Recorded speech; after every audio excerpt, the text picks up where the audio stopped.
చెప్పిన మెసేజ్ చెప్పాలంటే. అందుకనే నేను నా ఈ రోజు నుంచి కొంచెం నేను చేంజ్ చేసుకున్నాను. రైట్. ఫిలిప్పీలకు రాసిన పత్రిక, ఫిలిప్పీలకు రాసిన పత్రిక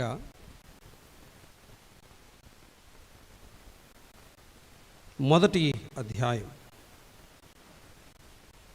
ఫిలిప్పీలకు రాసిన పత్రిక 1వ అధ్యాయం 7వ వచనాన్ని చదువుతున్నాను. నా బంధకముల యందును నేను సువార్త పక్షమున వాదించుట యందును దానిని స్థిరపరచుట యందును మీరందరూ ఈ కృపలో నాతో కూడా పాలివారై ఉన్నారు గనుక నేను మిమ్మును నా హృదయములో ఉంచుకొని ఉన్నాను. ఇందుచేత మిమ్మల్ని అందరినీ గూర్చి ఇలాగూ భావించుట నాకు ధర్మమే. దినకర బైబిల్ అన్న రైట్. ఎవరైనా హెల్ప్ చేయండి, వచనాలు చూపించే విషయం పక్కనున్న వాళ్ళు సాయం చేయండి. రైట్. 2వ అధ్యాయం, ఒకరు హెల్ప్ చేయండి అన్న. 2వ అధ్యాయం మరొక వచనాన్ని చదువుదాం. ఫిలిప్పీలకు రాసిన పత్రిక 2వ అధ్యాయం 20 వచనం చదువుదాం. 20-21 వచనం. మీ క్షేమ విషయమై నిజముగా చింతించువాడు అతని వంటి వాడెవడును ఏమనుంది నా యొద్ద లేడు. నా యొద్ద, నా హృదయంలో నా యొద్ద. 3వ అధ్యాయం ఫిలిప్పీలకు రాసిన పత్రిక 3వ అధ్యాయం 17-18 వచనాలు. సహోదరులారా, మీరు నన్ను పోలి నడుచుకొనుడి, మేము మీకు మాదిరి అయి ఉన్న ప్రకారం నడుచుకుని వారిని గురిపెట్టి చూడుడి. అనేకులు క్రీస్తు శిలువకు శత్రువులుగా నడుచుకొనుచున్నారు. వీరిని గూర్చి మీతో అనేక పర్యాయములు చెప్పి ఇప్పుడును ఏడ్చుచూ చెప్పుచున్నాను. నా ఎదుట, ఆయన ఎదుట ఉన్న కొంతమంది వ్యక్తుల గురించి చెప్పాడు. 4వ అధ్యాయం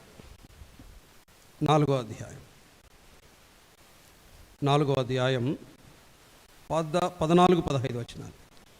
అయినను నా శ్రమలో మీరు పాలు పుచ్చుకునినది మంచి పని.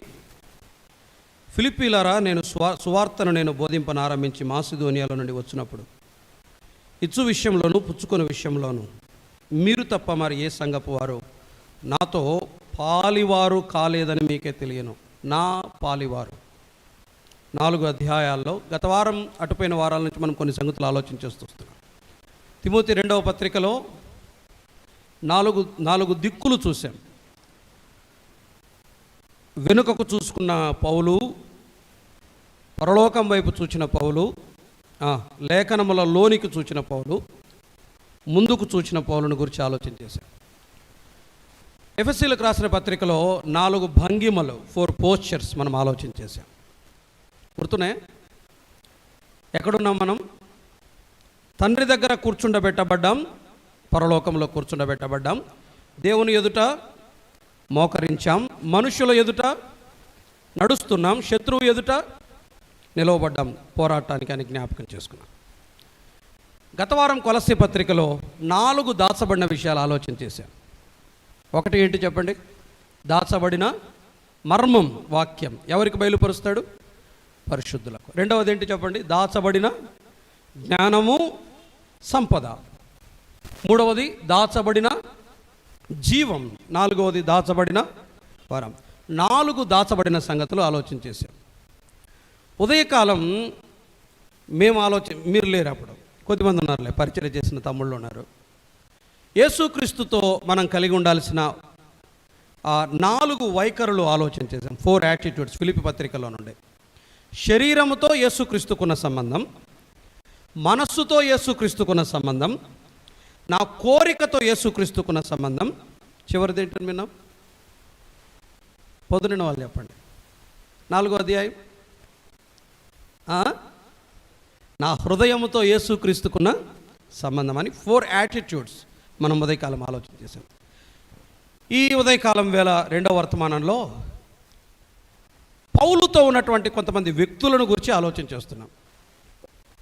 పౌలు చుట్టూ ఉన్న వ్యక్తులు, పౌలు చుట్టూ ఎవరెవరు ఉన్నారో చెప్పాడు. నా హృదయంలో కొందరు ఉన్నారు అన్నాడు. రైట్. నా యొద్ద కొంతమంది ఉన్నారు అన్నాడు. రైట్, నాకు ఎదురుగా కొంతమంది ఉన్నారు అన్నాడు. శత్రువుల గురించి మాట్లాడినప్పుడు క్రీస్తు సిలువకు శత్రువులుగా నడుచుకుంటున్నారు అన్నాడు. తర్వాత ఏమన్నాడు? నాతో పార్టేకర్స్, నా పాలివారు కొంతమంది ఉన్నారు అన్నారు. పార్ట్నర్స్ అంటారే, నా భాగస్వాములు కొంతమంది ఉన్నారు అన్నాడు. ఒక వ్యక్తి అన్నాడు, పౌలు ఇంత అద్భుతమైనటువంటి విజయవంతమైన పరిచర్య చేయడానికి గల కారణాలు ఏంటి అంటే, పౌలు ఒక్కడు మాత్రమే కాదు, పౌలుతో పనిచేసినటువంటి పరివారం ఉంది. పౌలుతో పాటు పాలిభాగస్తులైన వారు ఉన్నారు. అందుకనే క్రైస్తవ్యానికి, లేకపోతే యేసుక్రీస్తును నమ్ముకున్న వారికి ఉండే ఒక గొప్ప భాగ్యం ఏంటంటే ఫెలోషిప్, సహవాసం. ఎవరు స్థాయి, భేదం, కులం, వర్గం, మతం ఏమి చూడదు. మనకున్న ఒకే రిలేషన్ ఏంటి చెప్పండి? యేసుక్రీస్తుతో మనకుండే సంబంధం. నీ డబ్బెంత, నా డబ్బెంత నాకు లెక్కరాదు. నీకు నాకు యేసుక్రీస్తుకు సంబంధం ఉంది, నాకు యేసుక్రీస్తు సంబంధం ఉంది, నీకు యేసుక్రీస్తు సంబంధం ఉంది. కాబట్టి మనమందరం ఏమవుతాం చెప్పండి? క్రీస్తు యేసు సంబంధులం అవుతాం. క్రీస్తు యేసు సంబంధులం. ఇక్కడ ఏం డిస్పారిటీస్ ఉండవు, ఇక్కడ ఏం డిఫరెన్సెస్ ఉండవు. పౌలు కూడా అంటాడు, పౌలు అద్భుతమైనటువంటి పరిచర్యలో ఎందుకు ఇంత విజయవంతమైన పరిచర్య చేశాడు? సక్సెస్ఫుల్ మినిస్టర్గా, సక్సెస్ఫుల్ సర్వెంట్ ఆఫ్ గాడ్గా ఈయన ఎందుకు అంత అద్భుతమైనటువంటి పరిచర్య చేయగలిగాడంటే దానికి రీజన్స్ ఇవే. ఒకటి, నా హృదయంలో ఉన్నవారు ఉన్నారు అని అన్నాడు. అంటే పౌలుకు చాలినంత ప్రేమ వారి దగ్గర నుండి అందుతుంది. He loved by men. పౌలు వ్యక్తుల చేత ప్రేమించబడ్డాడు. రైట్. పౌలుకు చాలామంది సహకారులు ఉన్నారు. అది 2వ అధ్యాయం. నా యొద్ద అంటాడు, నా యొద్ద. పౌలు దగ్గర కావలసినంత మంది ఏమంటారు దీన్ని, మ్యాన్ పవర్ ఉంది. ఎప్పుడు ఎవరిని వెళ్ళమన్నా వెళ్తారు, అంతే. పలానా చోటికి వెళ్ళాలంటే వెళ్తారు. వాళ్ళ దగ్గర నుండి నో అనే ఆన్సర్ ఉండదు. పౌలుతో ఉన్నటువంటి వ్యక్తుల దగ్గర నో అనే ఆన్సర్ ఉండదు. నా హృదయంలో ఉన్నారు అన్నాడు. వారి ద్వారా ఏమందుతుంది? పౌలుకు ప్రేమ అందుతుంది. అందుకని మిమ్మల్ని నా హృదయంలో ఉంచుకున్నాను అన్నాడు. 2వ అధ్యాయంలో నా యొద్ద ఉన్నారు అన్నాడు. వీరి ద్వారా ఏమందుతుంది? పౌలుకు సహకారం అందుతుంది. రైట్, సహకారం అందుతుంది. 3వ అధ్యాయంలో ఇంకొంతమంది ఉన్నారు. ఎవరు వీళ్ళు? క్రీస్తు సిలువకు శత్రువులు. శత్రువులు ఏం చేస్తారంటే ఎప్పటికప్పుడు అప్రమత్తం చేస్తూ ఉంటారు. బీ కేర్ఫుల్, జాగ్రత్త పౌలా అని. వీరి ద్వారా ఎప్పటికప్పుడు జాగ్రత్త చేయబడుతున్నాడు పౌలు. శత్రువు అనే వ్యక్తి లేకపోతే జాగ్రత్త అనే పదమే అక్కర్లేదు. అవునా లేదా? ప్రమాదము అనేది లేకపోతే జాగ్రత్త అనేది అవసరమే లేదు. మలుపు లేదు, ప్రమాదం లేదు, అక్కడ ఏమీ ప్రాబ్లం లేదు. ఎవడు జాగ్రత్త చెప్పడు. ఎప్పుడు జాగ్రత్త అవసరం? ఎప్పుడు మెలకు అవసరం? ఎప్పుడు హెచ్చరిక అవసరం? When there is a danger. ఎప్పుడైతే ప్రమాదం ఉంటుందో అప్పుడు హెచ్చరికలు అవసరం, అప్రమత్తత అవసరం. అప్రమత్తత ఎప్పుడు వస్తుంది? ఇన్ని రోజులు చేతులే కడుక్కునే వాళ్ళం కాదు, చక్కగా మనం రావడం తినడం అంతే. ఇప్పుడు సబ్బేస్తాం, శానిటైజర్ వేస్తాం, మళ్ళీ బట్టకు దుడుస్తాం, మళ్ళీ శానిటైజర్ వేస్తాం, తింటాం. కరోనా నేర్పించింది ఏంటంటే శుభ్రత, క్లీన్లీనెస్. కరోనా నేర్పించిన మంచి లక్షణం ఏంటంటే క్లీన్లీనెస్. ఎప్పటికప్పుడు శుభ్రం చేసుకోవడం, బట్టలు బయట వదలడం, పోవడం, నీట్గా స్నానం చేయడం. నన్ను 3 సార్లు 4 సార్లు స్నానం చేస్తారు ఇంట్లో. నన్ను స్నానం చేసిరా, పొయ్యి వస్తే ఒక చిన్న మీటింగ్ పోయి 10 మంది మీటింగ్ పోయినా స్నానం చేసిరా 3-4 సార్లు. అయినా కలర్ మారదే, ఏం చేద్దాం మరి. రైట్, అంతే, కొన్ని రాతలు అంతే, మనం ఏం చేయలేం. Okay, right. క్లీన్లీనెస్ నేర్పించింది కరోనా. అప్రమత్తత నేర్పించింది, జాగ్రత్తగా ఉండాలి, ఏది పడితే తినకూడదు, ఎక్కడ పడితే అక్కడ ముట్టుకోకూడదు. ఇదే కదా నేర్పించింది. రైట్. ప్రతి ప్రమాదం మనకేం కలిగిస్తుంది? అప్రమత్తతను కలిగిస్తుంది, జాగ్రత్తను కలిగిస్తుంది. తినేటప్పుడు జాగ్రత్త, పట్టుకునేటప్పుడు జాగ్రత్త, వ్యక్తులతో మాట్లాడేటప్పుడు జాగ్రత్త. పూసుకొని మాట్లాడుతుంటాం మనం. ఇప్పుడు దగ్గరకు వస్తే దూరం పోతాం. అప్పుడు ఇంక ఇట్లా చెయ్యేసి ఇంక వీళ్ళిద్దరు జతగాళ్ళు జస్ట్ ఈ బెత్తడి దూరం కూడా ఉండదు. ఇప్పుడు దగ్గరకు వస్తేనే భయం అవుతుంది. అప్రమత్తత అవసరం. నెక్స్ట్ 4వ అధ్యాయంలో పౌలుకి ఎవరున్నారంటే పార్ట్నర్స్ ఉన్నారు. అంటే వీళ్ళు ఎవరు అంటే పాలిభాగస్తులు. పౌలు కొరతుంటే ఇదో నేనున్నా, నెక్స్ట్ నేను షేర్ చేసుకుంటా. నీకు భారం వేసిందా, నీ భారం కొంచెం నా మీదే, నేను భరిస్తా. నేను భరిస్తా. నీకు కొరత ఉందా? నా డబ్బు ఉంది, వాడుకోవచ్చు. నీకు కొరత ఉందా? నా డబ్బు ఉంది, వాడుకోవచ్చు. వస్తువులు లేవా? నేను పంపిస్తా. పౌలు పార్ట్నర్స్ అంటే అర్థం ఏంటో తెలుసా? ప్రతి విషయాన్ని భాగాన్ని పంచుకునేవారు, నీ సుఖాన్ని నీ దుఃఖాన్ని. అందుకనే భార్యను భర్తకు ఒక పేరు పెట్టింది, జీవిత భాగస్వామి అంటారు. అంటే అర్థం ఏంటి? అన్నిటిలో పాలు పంపులు ఉంటాయి. సుఖమైన దుఃఖమైన ఆమె ఏం చేస్తుంది? నీకు భాగస్వామ్యాన్ని తీసుకుంటుంది నీ దగ్గర. పౌలుతో పాటు భాగస్వాములు ఉన్నారు. వీళ్ళు ప్రతి భారాన్ని పంచుకుంటారు. కాబట్టే విజయవంతమైన పరిచయం చేయగలిగాడు. ప్రియులరా, క్రైస్తవ జీవితంలో ఉండే అద్భుతమైన సంబంధాలు ఏంటంటే ఇవే. We can enjoy love through men. ఈ సహవాసములో ప్రేమను అనుభవించవచ్చు, ఈ సహవాసములో సహకారాన్ని అనుభవించవచ్చు, ఈ సహవాసంలో అప్రమత్తంగా జీవించవచ్చు, ఈ సహవాసంలో ఒకరి భారాలని ఒకరు పంచుకోవచ్చు. That is Christianity. అది క్రైస్తవ్యం. పౌలు విజయవంతమైన పరిచర్యకి ఇదే కారణం. పౌలు ఒక్కడే కాదు, ఇన్ని సంఘాలు స్థాపించాడంటే పౌలు ఒక్కడే కాదు, పౌలుతో పాటు ఎవరున్నారు? వీళ్ళందరూ ఉన్నారు. ఈ నలుగురు వ్యక్తులను గురించి, పౌలుతో ఉన్నటువంటి ఈ 4 సంబంధాలని గురించి ఈ ఉదయకాలం వేళ ఆలోచన చేసి మనం ముగించుకొని వెళ్దాం. మొదటి సంబంధం చూడండి, 1వ అధ్యాయం, ఫిలిప్పీలకు రాసిన పత్రిక 1వ అధ్యాయం 7వ వచనం చదువుదాం. నా బంధకముల యందును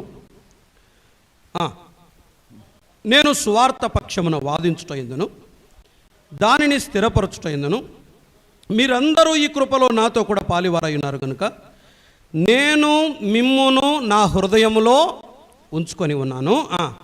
ఇందుచేత మిమ్మును అందరిని గూర్చి ఇలాగు భావించుట నాకు ధర్మమే. ఫిలిప్పీలరా, మీరు ఎక్కడున్నారో తెలుసా?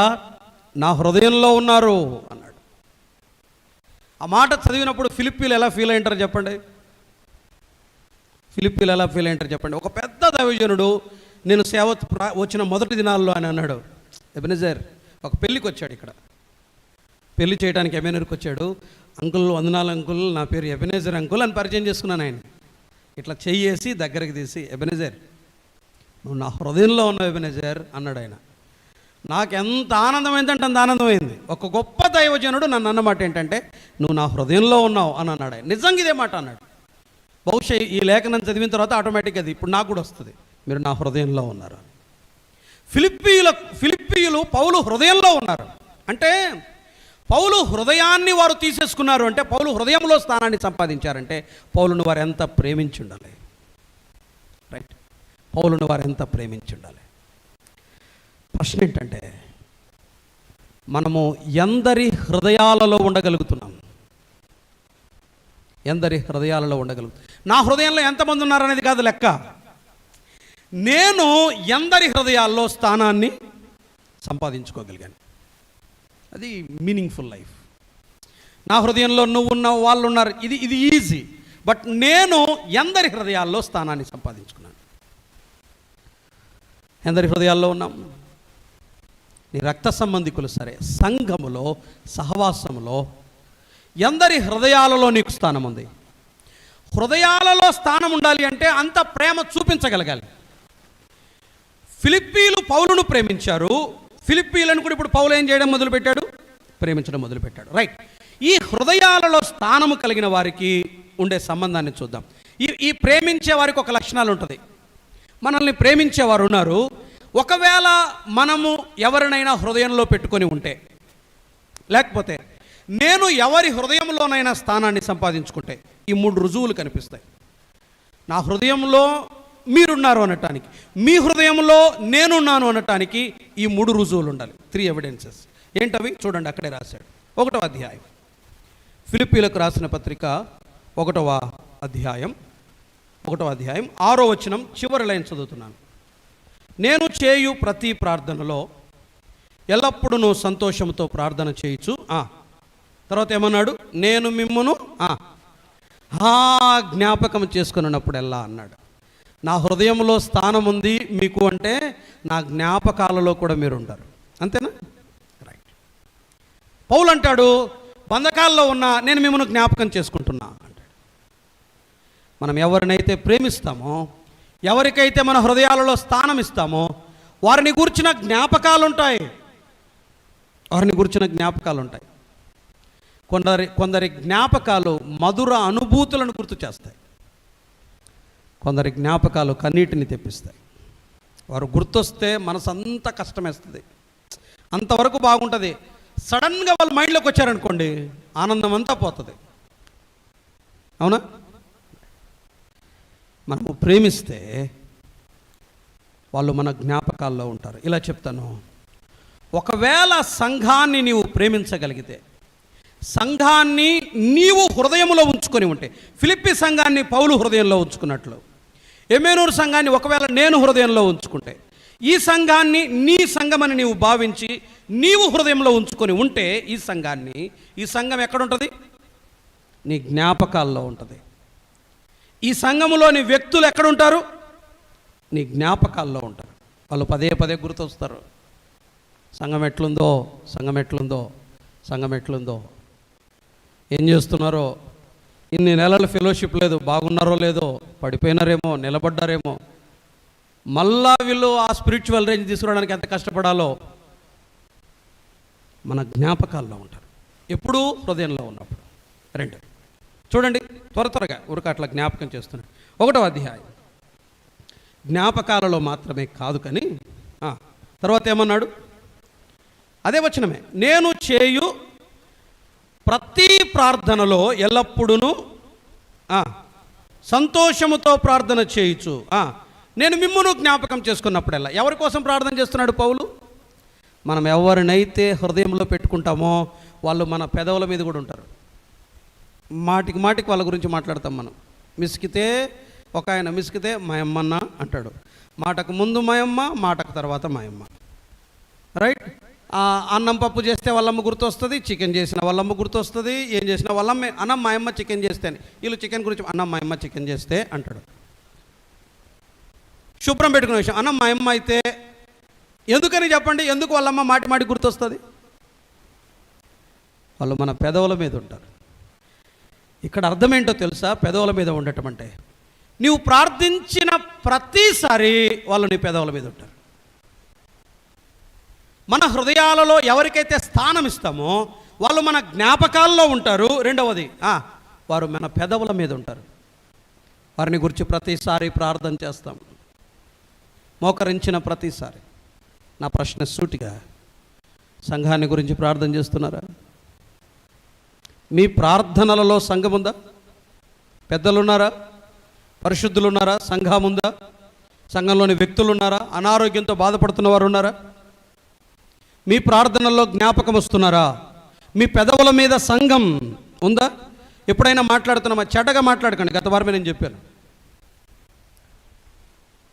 మంచి కొరకై సంఘాన్ని మన పెదవుల మీద, ప్రార్థనలో మన పెదవుల మీద సంఘం కదలాడుతూ ఉండాలి. వారు మన పెదవుల మీద ఉంటారు. మనం ఎవరినైతే ఎక్కువగా ప్రేమిస్తామో వారిని గురించి పదే పదే మాట్లాడతాం. మాటి కొరకు గుర్తొస్తారు. త్వరగా ఊరికి జస్ట్ అట్లా జ్ఞాపకం చేసుకుంటాం. 3 తర్వాత ఎక్కడుంటారు వారు? 1వ అధ్యాయం కింద అన్నాడు 7వ వచనంలో, నేను మిమ్మును నా హృదయంలో అని అన్నాడు. ఇంక ఇప్పుడు ఎక్కడుంటారు చెప్పండి? హృదయంలో ఉంటారు. మనం వారిని ప్రేమిస్తున్నాము అనటానికి ఎవిడెన్స్ ఏంటంటే, ఇక లాస్ట్ వాళ్ళు మన హార్ట్లో ప్లేస్ సంపాదించుకుంటారు. ప్రియులరా, మన హృదయంలో ఉన్నారనటానికి గుర్తులు ఇవే. వాళ్ళ మీద మనకు విస్తారమైన అపేక్ష ఉంటుంది. కింద చెప్పాడు, మీ అందరి మీద నేను ఎంత అపేక్ష కలిగి ఉన్నానో దేవుడే సాక్షి అని అన్నాడు. క్రైస్తవ జీవిత పరిచర్యలో ఎప్పుడు విమర్శకులే కాదు,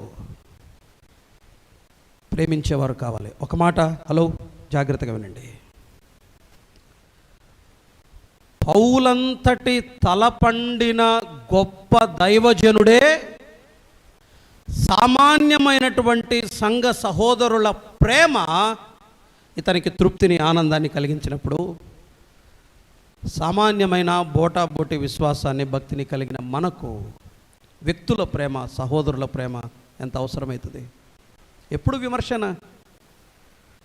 షో సమ్ లవ్. కొంత ప్రేమను చూపించండి, కొంత అనురాగాన్ని వ్యక్తపరచండి. జీవితకాలమంతా విమర్శ, లోపాలు, కొంత ప్రేమ. విజయవంతమైన పరిచర్యకు మొదటి కారణం ఏంటంటే పౌలుకి ఎవరున్నారు? ప్రేమించేవారు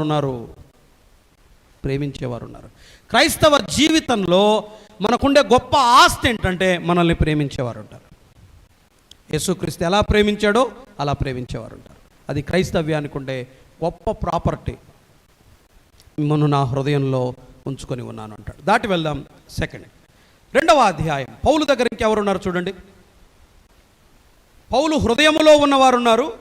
ఇప్పుడు ఈ బ్యాచ్ వేరు, ఇది సెకండ్ బ్యాచ్. ఇది ఇప్పుడు ఏమన్నాడు చూడండి. 2వ వచనం. 19 నుండి చదువుదాం, సహాయకరం. 19 నుండి.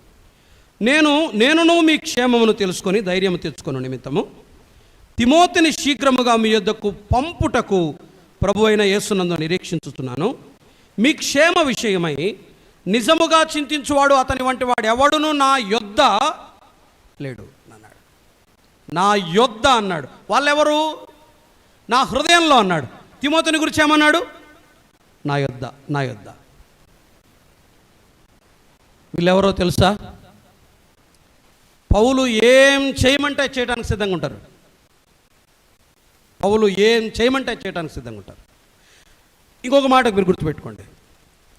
ఫిలిప్పీలరా, తిమోతిని మీ దగ్గరికి పంపిస్తానన్నాడు. బాగా వినండి. తిమోతిని నేను మీ దగ్గరికి పంపుతాను అని అన్నాడు. తిమోతి పర్మిషన్ అడిగాడా? Without his consent. తిమోతి అనుమతి లేకుండా తిమోతిని గురించి ధైర్యంగా చెప్పిన మాట, నేను తిమోతిని మీ దగ్గరికి పంపిస్తా. అర్థమయ్యేటట్టు చెప్పాలంటే ఎవరి అనుమతి తీసుకోడు పౌలు. తిమోతి వస్తాడు అంతే, తిమోతిని పంపించేస్తా. పౌలు ఎక్కడికి పంపినా వెళ్ళటానికి సిద్ధంగా ఉన్నవారు ఉన్నారు. ఎక్కడికైనా పంపబడ్డానికి సిద్ధంగా ఉన్నవారు ఉన్నారు పౌలు దగ్గర. తిమోతిని శీఘ్రముగా మీ యొద్దకు పంపిస్తాను అని అంటారు.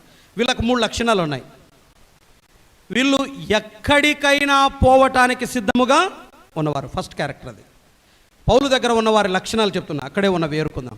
వీరు ఎక్కడికైనా పంపబడుటకు సిద్ధముగా ఉన్నవారు. ఎక్కడికైనా పంపబడతారు. ఆ దైవజనుడు చెప్పాడంటే వెళ్తారు అంతే. తర్వాత చూడండి, తెస్సలోనికీయులకు రాసిన మొదటి పత్రిక 3వ అధ్యాయం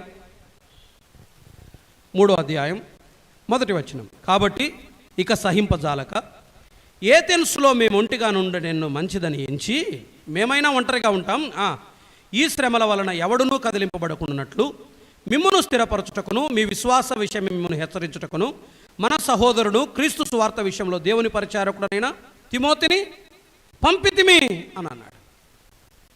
మీరు శ్రమలలో ఉన్నారు, శ్రమలలో ఉన్న మీ దగ్గరికి నేను తిమోతిని పంపుతున్నాను అని అన్నాడు. ట్రబుల్ షూటర్ తిమోతి. పౌలు కోరుకున్నప్పుడల్లా తిమోతిని పంపాడు. తెస్సలోనిక పంపాడు, కొలస్సి పంపేది తెలియదులేండి, ఊరికలా అంటున్నాను. ఫిలిప్పి పంపాడు, ఎఫెస్సు పంపాడు. తిమోతి ఎఫెస్సు వెళ్ళాలి, తిమోతి వెళ్తున్నాను. ఫిలిప్పికి వెళ్ళాల్సి వస్తుంది, వెళ్తాను. తెస్సలోనికకి వెళ్ళాల్సి వస్తుంది, వెళ్తాను.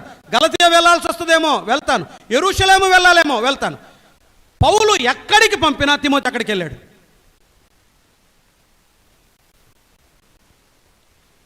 నేనంటే వీళ్ళ కోసం చెప్పుకుంటున్నారు వర్తమానం అని మీరు అనుకోవచ్చు. మీరు ఏమైనా అనుకోండి, నేను చెప్తా.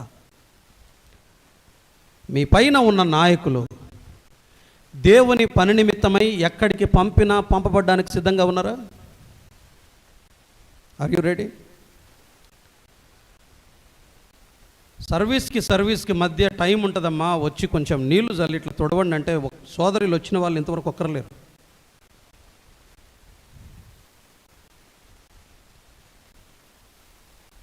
ఏమీ చేయరు.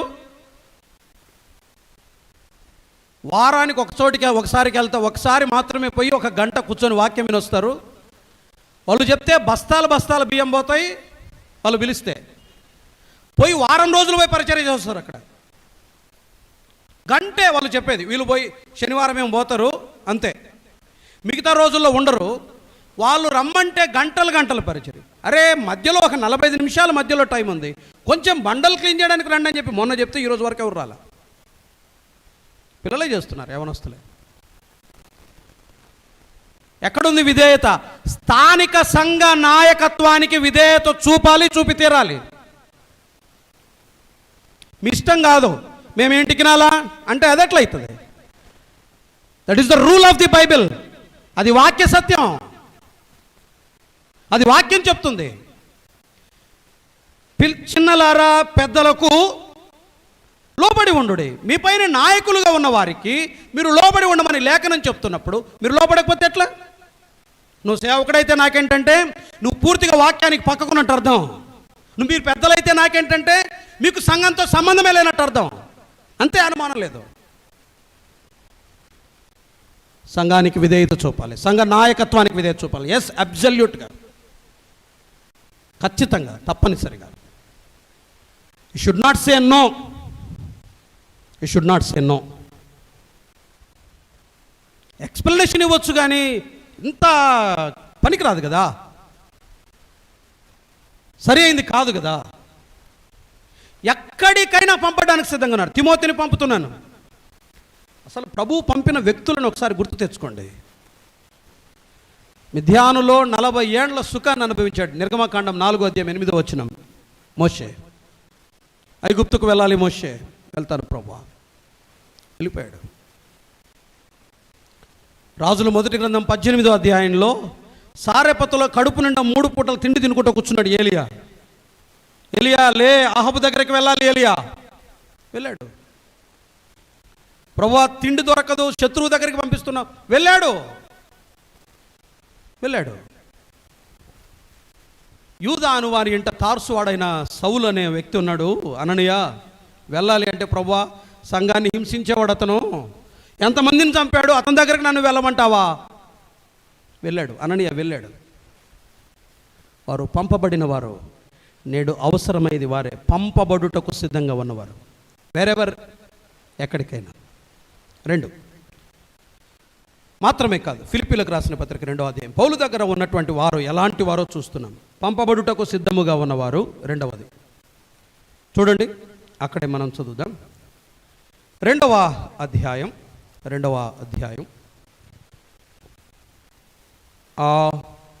21 అందరూ తమ సొంత కార్యములను చూచుకొనుచున్నారు కానీ యేసుక్రీస్తు కార్యములను చూడరు. అతని యోగ్యత మీరు ఎరుగుదురు, తండ్రికి కుమారుడు ఎలాగూ సేవ చేయను. ఫిలిప్పీ పత్రిక 2:22 అలాగే నాతో కూడా సువార్త వ్యాపకము నిమిత్తము సేవ చేసును. ఏ పని చేయటానికైనా సిద్ధంగా ఉన్నవారు. They are ready to do any work. వారు ఎక్కడికైనా పంపడానికి సిద్ధంగా ఉన్నవారు. మీరు వెళ్ళాలి అంటే వెళ్తారంతే. ఏ పని చేయటానికైనా సిద్ధంగా ఉన్నారు. ఇక్కడ 2 మాటలు చెప్పాడు పౌలు, కావలిస్తే చూడండి. తిమోతి గురించి 2వ అధ్యాయం 22 తండ్రికి కుమారుడు సేవ చేసినట్టు చేశాడు.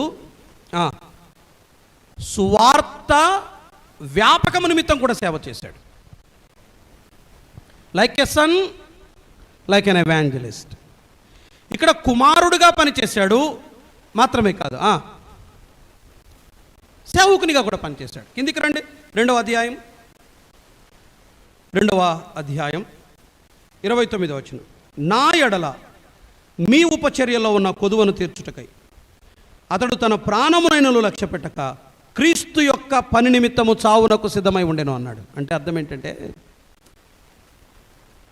పౌలుకు పరిచర్య చేయటానికి ప్రాణం పెట్టాల్సి వచ్చాడు. నా పదం మీకు, నా భాష మీకు అర్థమైతే వర్తమానం అర్థమవుతుంది. పరిచారం చేసింది ఎవరికి? నా ఎడల మీ ఉపచర్యలో ఉన్న కొదువను తీర్చుటకై అతడు క్రీస్తు యొక్క పని నిమిత్తము చావునకు సిద్ధమై ఉండెను అన్నాడు. పరిచర్య చేసింది ఎవరికి? అక్కడ ఉన్నమాట చెప్పండి. పరిచర్య చేసింది ఎవరికి? ఎపఫ్రోదితు, పౌలుకు. కానీ పౌలుకు పరిచర్య చేసిన ఎపఫ్రోదితు చేసిన పనిని పౌలు ఏమన్నాడు? క్రీస్తు పని అని అన్నాడు. మందిరానికి సంబంధించిన ఏ పని ఏ వ్యక్తి చెప్పినా అది క్రీస్తు పనే. ఆయన చెప్తే నేను అనకండి. ఎప్పుడు చిన్న అబ్బాయి చెప్పాడా, పెద్ద పిల్లోడు చెప్పాడా, పెద్దలు చెప్పారా, సేవకుడు చెప్పాడా, అది దేవునికి సంబంధించిన పని అయినప్పుడు అది దేవుని పనే. ఎవరు చెప్పినా, ఎవరు చేయమని చెప్పినా. వీరు ఏ పని చేయటానికైనా సిద్ధంగా ఉన్నవారు. మూడవది, సమయం లేదు, జస్ట్ ఊరికట్లా జ్ఞాపకం చేసుకుందాం. రెండో అధ్యాయం 29వ వచనం. నా ఎడల మీ ఉపచర్యలో ఉన్న కొదువను తీర్చుటక ఇతడు తన ప్రాణమునైనను లక్ష్య పెట్టక క్రీస్తు యొక్క పని నిమిత్తము చావునకు సిద్ధమై ఉండెను. ఏ త్యాగానికైనా సిద్ధంగా ఉన్నవారు, ఎక్కడికి పంపబడుటకైనా సిద్ధంగా ఉన్నవారు. అందుకని మాస్క్ పెట్టుకోమని చెప్పేది. ఎక్కడికి పంపబడుటకైనా సిద్ధంగా ఉన్నవారు. రెండవది, ఏ పని చేయటానికైనా సిద్ధంగా ఉన్నవారు.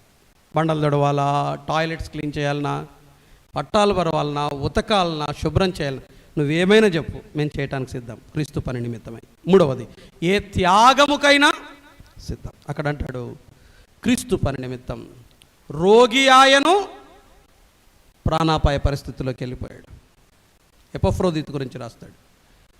27వ వచనం చూడండి. నిజముగా అతడు రోగి అయి చావునకు సిద్ధమై ఉండెను. తాను తెచ్చుకున్న రోగం కాదు అది, ప్రభు పని చేస్తుండగా వచ్చిన రోగం. దేవుని పనిలో రోగగ్రస్తుడయ్యాడు. అవసరమైతే ప్రాణం పెట్టడానికైనా సిద్ధపడ్డాడు. క్రీస్తు కొరకై, క్రీస్తు పని నిమిత్తమై చావునకు సిద్ధమైన వారు కూడా పౌలు దగ్గర ఉన్నారు. అందుకే సక్సెస్ఫుల్ మినిస్ట్రీ పౌలుది. 3 లక్షణాలు పౌలు దగ్గర ఉన్న వారికి. ఏం చెప్పండి? ఎక్కడికైనా పంపబడుటకు సిద్ధంగా ఉన్నవారు, ఎంతైనా ప్రయాసపడటానికి, పని చేయటానికి సిద్ధంగా ఉన్నవారు. మూడవది, ఎంతటి త్యాగమైనా చేయటానికి సిద్ధంగా ఉన్నవారు. పౌలు యొద్ద ఉన్నారు. వాళ్ళు పౌలు ప్రాపర్టీ, వారు పౌలు బలం, వారు పౌలు ఆస్తి. ఇలాంటి వాళ్ళు ఉంటే సేవ ఎందుకు జరగదు? సంఘం ఎందుకు వర్ధిల్లదు?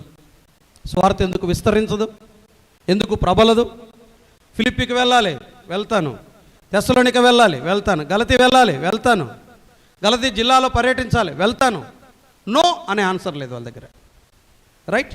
నెక్స్ట్, మూడవది, సమయం లేదు, 12:15 కాబట్టి జస్ట్ ముందు విషయం ఊరికట్లా జ్ఞాపకం చేసుకుందాం. 3వ అధ్యాయం 17వ వచనం. దానికంటే ముందు లేకపోతే 4కు రండి, తర్వాత 3:17కి వెళ్దాం. 4వ అధ్యాయం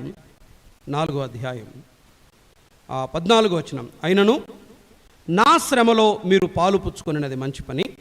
ఫిలిప్పీయులారా, సువార్తను నేను బోధింపనారంభించి మాసిదోనియా నుండి వచ్చినప్పుడు ఇచ్చు విషయంలోనూ పుచ్చుకున్న విషయంలోనూ మీరు తప్ప మరి ఏ సంఘపు వారును నాతో పాలివారు కాలేదని మీకే తెలియనున్నాడు. వీళ్ళు పార్టేకర్స్, వీరు భాగస్వాములు, వీరు పాలి భాగస్తులు. పౌలుకి ఎవరున్నారంటే పార్ట్నర్స్ ఉన్నారు, పాలి భాగస్తులు ఉన్నారు. దేన్నైనా షేర్ చేయడానికి సిద్ధంగా ఉండేవారు. నేను ఒక్కడే మోయలేకపోతున్నాను కాడి అంటాడు పౌలు.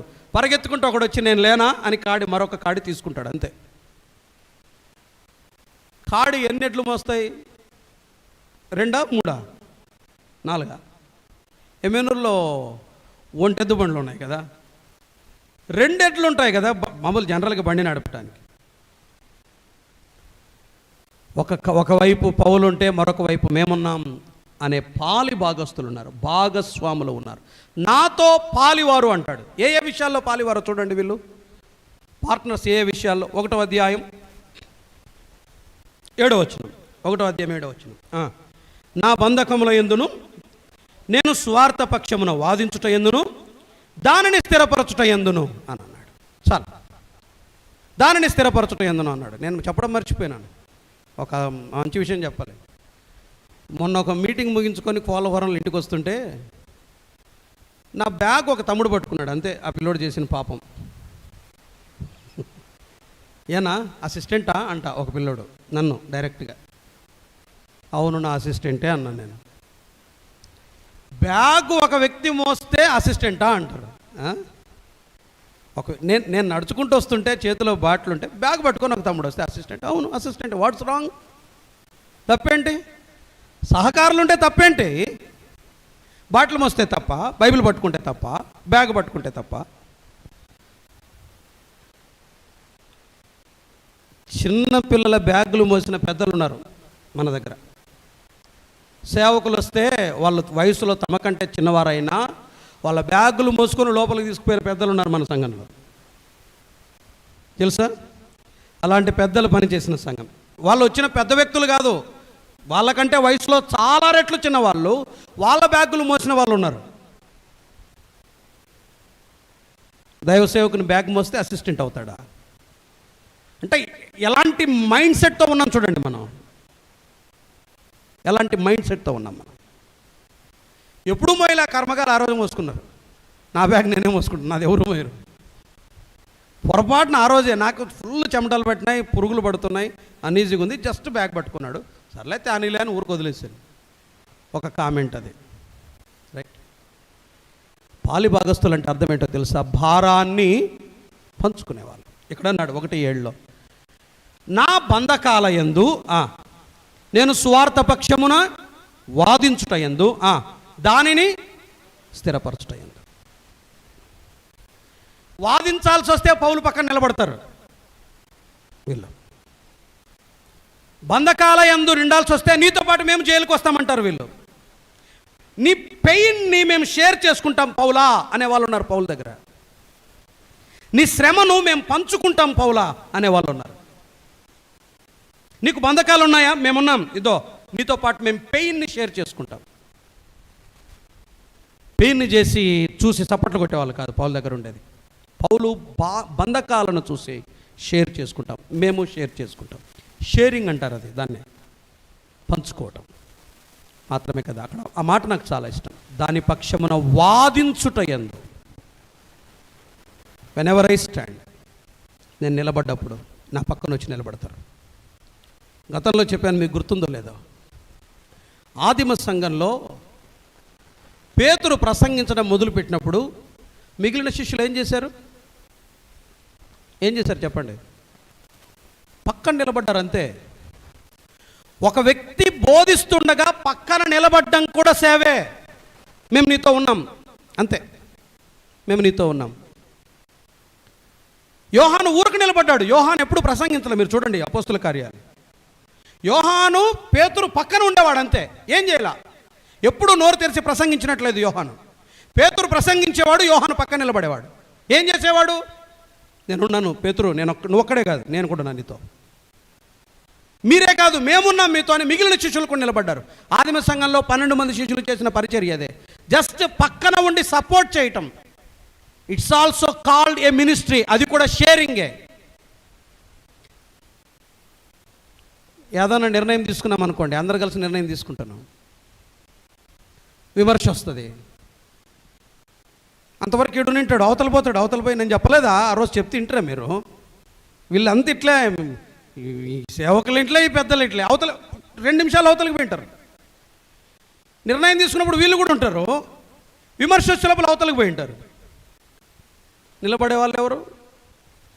పౌలుకు వాళ్ళు ఉన్నారు. షేరింగ్ అంటారు దాన్ని. 2 చూడండి త్వరగా, 4వ అధ్యాయం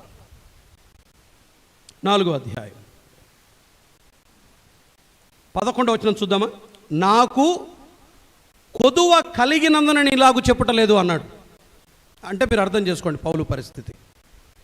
10వ వచనం చూడండి, నన్ను గూర్చి మీరు ఇన్నాళ్లకు మరలా, చాలా కాలమైంది వాళ్ళు ఇవ్వక, పౌలు దగ్గర కొరత ఉంది, డబ్బు కొరత ఉంది, ఆర్థిక ఇబ్బంది ఉంది. ఇప్పుడు ఏం చేశారు? 14వ వచనం, అయినను నా శ్రమలో మీరు పాలు పుచ్చుకున్నది మంచి పని. శ్రమను కూడా తీసుకున్నారు, సేవను తీసుకున్నారు, శ్రమను తీసుకున్నారు, సమస్యల్ని కూడా తీసుకున్నారు. వచ్చి నిలబడ్డారు పౌలుతో పాటు. పౌలు దగ్గర సొమ్ము లేదు. ఏం చేశారు చూడండి, వీరు చేసిన పని చూడండి. 4వ అధ్యాయం 15వ వచనం, లేకపోతే 16 చూడండి. ఏలయనగా తెస్సలోనికలో కూడా మీరు మాటి మాటికి నా అవసరం తీర్చుటకు సహాయం చేసిరి. 18 చూడండి, నాకు సమస్తమును సమృద్ధిగా కలిగి ఉన్నది, మీరు పంపిన వస్తువులు ఎపఫ్రోదితు వలన పుచ్చుకొని ఏమీ తక్కువ లేక ఉన్నాను. నా శ్రమలో మీరు పాలు పుచ్చుకునేది మంచి పని. ఆర్థిక సంబంధమైన భారాన్ని పంచుకున్నారు, సేవా సంబంధమైన భారాన్ని పంచుకున్నారు, సమస్యలను పంచుకున్నారు, బాధను పంచుకున్నారు, కన్నీటిని పంచుకున్నారు. భాగస్వాములు కావాలి. వాళ్ళను సహకారులు అంటాడు, జత పనివారు అంటాడు పౌలు సక్సెస్ఫుల్ మినిస్ట్రీలో వీళ్ళందరూ ఉన్నారు. చివరిది మాట చెప్పి నేను ప్రార్థన చేస్తా. 3వ అధ్యాయం 17వ వచనం. సహోదరులారా, మీరు నన్ను పోలి నడుచుకొనుడి, మీకు మాదిరి అయిన ప్రకారం నడుచుకుని వారిని గురిపెట్టి చూడుడి. అనేకులు క్రీస్తు శిలువకు శత్రువులుగా నడుచుకొనుచున్నారు. వీరిని గురించి మీతో అనేక పర్యాయములు చెప్పి ఇప్పుడును ఏడ్చుచూ చెప్పుచున్నాను. వీరి విషయమై జాగ్రత్త అన్నాడు. పౌలుకున్నటువంటి సమస్య వీరు. 1వ అధ్యాయంలో చూడండి, 1వ అధ్యాయం ఊరికి అట్లా చదివిస్తున్నాను అంతే, వివరించట్లేదు. 1వ అధ్యాయం 15వ వచనం. కొందరు అసూయ చేతను కలహబుద్ధి చేతను, మరికొందరు మంచి బుద్ధి చేతను క్రీస్తును ప్రకటించున్నారు. వారైతే నా బంధకములలో కూడా నాకు శ్రమతోడు చేయవలన తలంచుకొని శుద్ధ మనసుతో కాక కక్షతో క్రీస్తును ప్రకటించున్నారు అన్నాడు. పౌలు శత్రువులు కూడా ఉన్నారు. వీరు శిలువ విరోధులు, వీరు అక్రమకారులు, వీరి లక్షణాలు కొన్ని చెప్పాడు. వీరి విషయమై జాగ్రత్త అన్నాడు. ఎవరు వారు? త్వరగా ఊరికి వాళ్ళ లక్షణాలు చెప్తున్నాను. 1 చూడండి, 18వ వచనం. వీరు శిలువ శత్రువులు, 3:18. 2వది 19వ వచనం. వారు సిగ్గుపడే వాటిలో అతిశయించేవారు. 3వది భూ సంబంధమైన వాటి మీద మనసు పెట్టేవారు. 4వది వాళ్ళ దేవుడు వాళ్ళ కడుపే. వాళ్ళ దేవుడు వాళ్ళ కడుపే. శత్రువులు దేనికి? సిలువకు శత్రువులు. సిగ్గుపడే వాటిలో అతిశయించేవారు. భూ సంబంధమైన వాటిపై మనసు పెట్టేవారు. వాళ్ళ కడుపే. వాళ్ళ దేవుడు ఎవరు అంటే మా కడుపే అంటారు వాళ్ళు. మీ దేవుడు ఎవరు అంటే వాళ్ళ దేవుడు యేసుప్రభు కాదు, వాళ్ళ కడుపే వాళ్ళ దేవుడు. వీళ్ళ విషయమే జాగ్రత్త అన్నాడు. ఫిలిప్పీలను వీరు చెరుపుతున్నారు, పాడు చేస్తున్నారు. వారిని హెచ్చరించాడు, సరిచేశాడు. వారి విషయమై అప్రమత్తంగా ఉండమని ఆజ్ఞాపించాడు. సారిసారికి వారిని గురించి జ్ఞాపకం చేశాడు. వారు మనకు అప్రమత్తంగా ఉండటానికి సహాయపడతారు. అవసరం, వీరు కూడా అవసరం. ఎప్పటికప్పుడు మనం అప్రమత్తంగా ఉండటానికి వారు కూడా అవసరం. పౌలుతో ఉన్నటువంటి వ్యక్తులు ఫిలిప్పీలకు రాసిన పత్రికలో. ప్రియులారా, పౌలు హృదయములో, పౌలు యొద్ద, పౌలు భాగస్వాములు. కాబట్టి అద్భుతమైన పరిచర్య జరిగింది. మనం కూడా అట్టి వారుగా ఉండటానికి, అలాంటి వారు కావాలని కాదు, మనం అలాంటి వారుగా ఉండటానికి ఎదుటి వారి హృదయాలలో స్థానము సంపాదించుకుందాం. దైవజనుల యొద్ద మాత్రమే కాదు, సేవలో భాగస్వామ్యం, పార్ట్నర్షిప్ తీసుకొని ప్రభు కొరకై జీవించడానికి ప్రభు తన కృప మనందరికీ అనుగ్రహించునుగా. ప్రార్థన చేద్దాం. నమ్మదగిన తండ్రి, మీకు స్తోత్రం చెల్లిస్తున్నాం. ఈ మాటలో దీవించమని, ఆశీర్వదించమని, వినిన మా ప్రియులందరూ మేమంతా క్షేమం పొందటానికి సహాయం చేయమని, ఈ మధ్యాహ్న కాలపు దీవెన ఆశీర్వాదాలు మాకు దయచేయమని యేసు ప్రభు నామమున వినయ మనసుతో స్తుతించి ప్రార్థన చేస్తున్నాం తండ్రి.